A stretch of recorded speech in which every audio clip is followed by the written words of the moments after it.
Kita lanjut. Nah, China ini satu sisi kan dia bikin BRI ya.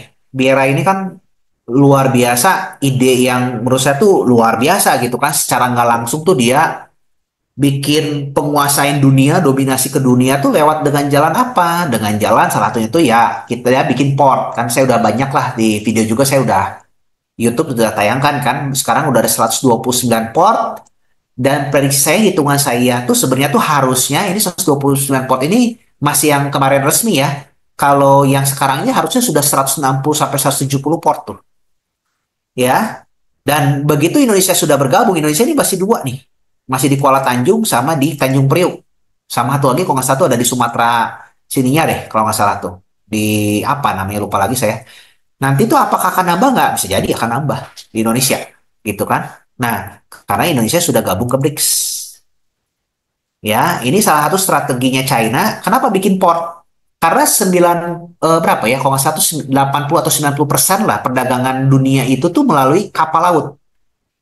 Jadi kalau dia menguasai port, dia menguasai perdagangan dunia secara nggak langsung. Itu satu. Kedua, dia bisa tempatkan pangkalan-pangkalan militer di tempat-tempat yang strategis. Contoh di Djibouti dia udah tempatin tuh. Djibouti kan di sini kan ada namanya tuh terusan Suez kan. Nah, ini lalu lintas perdagangan yang paling sibuk tuh di sini dan di sini. Dan ada satu lagi Panama gitu. Nah, tiga ini menjadi selat yang penting gitu kan kalau kita ngomongin. Nah, ini tuh sekarang udah mulai susupin tuh pelan-pelan tuh.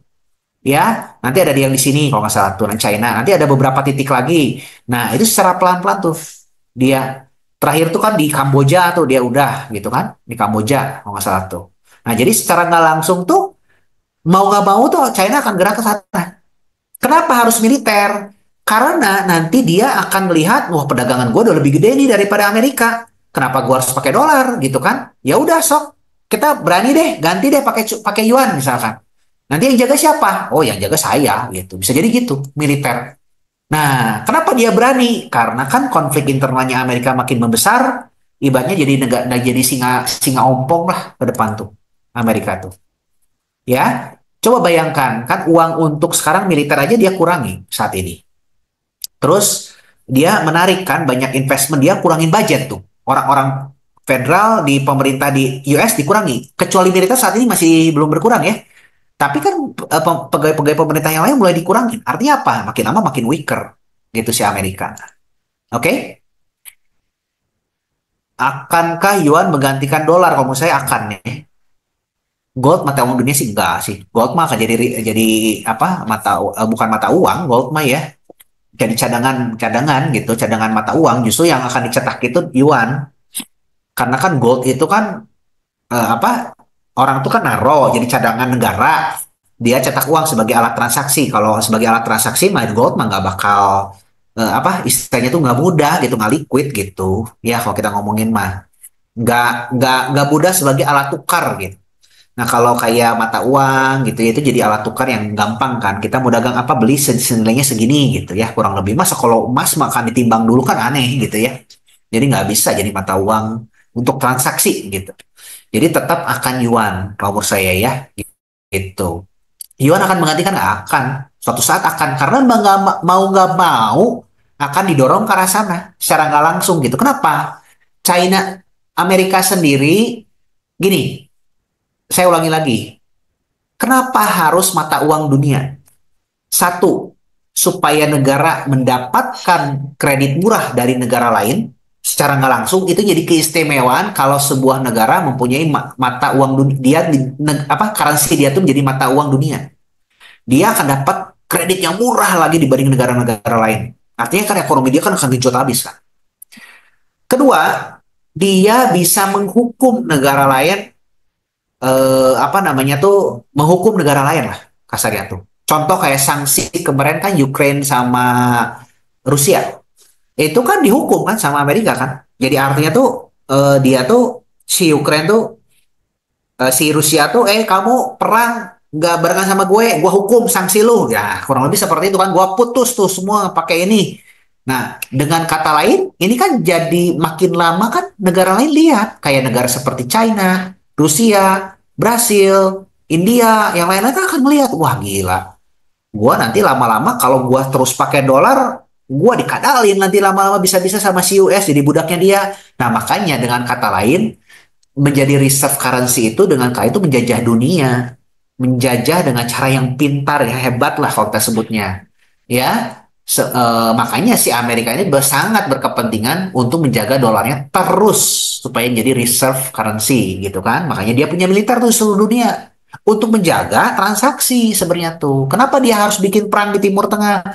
Kenapa dia harus bikin perang di A, di B, di C gitu kan? Karena untuk menjaga supaya jangan sampai ada negara yang mau menggantikan uangnya dia. Yang penting itu duit gitu kan. Nah, kurang lebih gambarnya seperti itu, Pak. Ya, mudah-mudahan terbayangkan. Oke, kita lanjut ya. Nah, makanya nih China tuh kan, China mulai intervensi ada di Amerika, Afrika ya, ada Djibouti kan, nanti akan masuk lagi ke Guinea Ekuatorial dan lain-lain lah. Ini kita bicara ini geraknya akan ke sana sih. Nah, growth driver yang berikutnya itu BRICS ya. Saya udah ngomongin berkali-kali ini. Kenapa BRICS ini? Ya saya udah ngomong lah, ada hampir 70-80% semua bahan baku mineral dunia itu seperti tanah jarang, yang bahkan aluminium dan lain-lain sampai minyak juga itu, kalau minyak 44%, yang lainnya tuh 70-80% tuh ada di negara anggota BRICS. Jadi, ini salah satu strategi China juga tuh untuk mengunci, jangan sampai kita dikadalin lagi tuh sama Barat kan, kurang lebih seperti itu. Nanti lama-lama perdagangan itu kita tidak bergantung lagi sama Amerika. Kita nggak takut lagi. Lu main-main ke gua punya BRICS. Nah, kurang lebih akan seperti itu ya. Itu kurang yang akan terjadi. Tapi saya akan bahas lebih panjang. Itu saya udah bahas berkali-kali lebih panjang lah. Yang kayak gini-ginian ya. Nah, teman-teman juga saya udah pernah ngomong bahwa nanti akan terjadi rotasi sektoral. Nah, rotasi ini karena long term apa bullishnya, long term debt cycle-nya semua berkumpul nih sekarang. Amerika valuasi sudah overvalue karena kasusnya dot com bubble. Debt cycle-nya, long term debt cycle-nya sudah mulai jatuh tempo. Nah, inilah saat-saat kita ngomongin dia akan makin down ke depannya. Ya, nah ini berbarengan loh. Mungkin entah itu berbarengannya sekarang, nggak sekarang sih. Ada yang lockdown debt cycle-nya tuh sekitar kalau nggak salah 2030 deh, 2030 atau 32. Nah, itu nanti akan lebih parah tuh kalau prediksi saya, 5 tahunan lagi. Tapi yang kali ini utang jatuh temponya juga cukup besar yang sekarang tuh. Jadi ini jadi momen juga untuk rotasi sektoral ke emerging market yang lebih outperform. Ya, tapi ini balik lagi prediksi saya aja ya, gitu. Apakah gold akan menjadi underlying printing money, uang fiat sebagai masa? Iya kan memang sudah jadi underlying ya, cuman kan dibebasin gara-gara Bretton Woods yang kemarin kan, gitu. Jadi ya seenaknya perut kan sekarang cetak uangnya ya Amerika, gitu. Makanya semua akan balik lagi ke emas. Makanya Amerika, China, India, negara-negara ini kan pada borong emas kan. Kenapa emas tuh menjadi all time high terus kan naik terus ya karena ke sana gitu kan.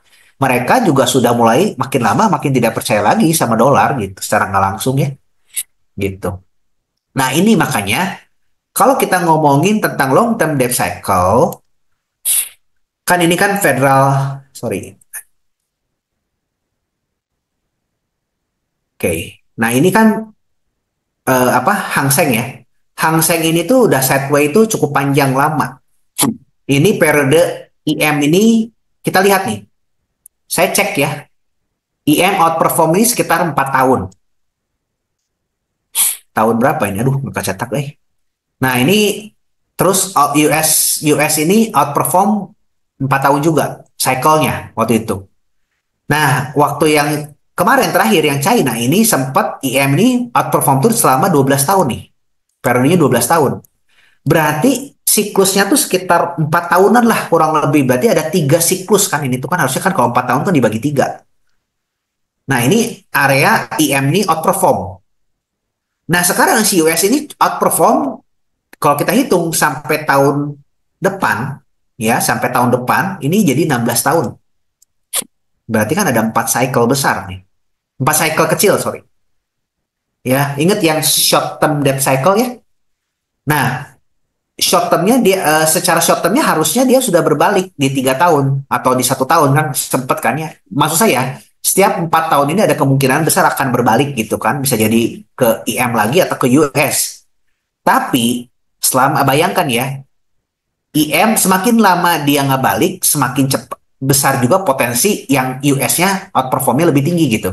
Contoh, IM-nya lama, nanti US-nya akan perform lebih tinggi. Bayangkan karena US-nya sudah 4 cycle ini performnya lebih tinggi, gimana nanti ke IM? Maksud saya ke sana, nggak mungkin IM cuma satu siklus gitu, outperformnya. Jadi nanti akan lebih panjang lagi kalau menurut saya, apalagi berbarengan dengan long term debt cycle gitu. Kebayang ya yang saya maksud ke sana? Gambaran aja, jadi short term itu kurang lebih 4, long term itu 50 sampai 60 tahun. Sorry, sama yang fase dia turunnya tuh ke 80 sampai 100 tahun.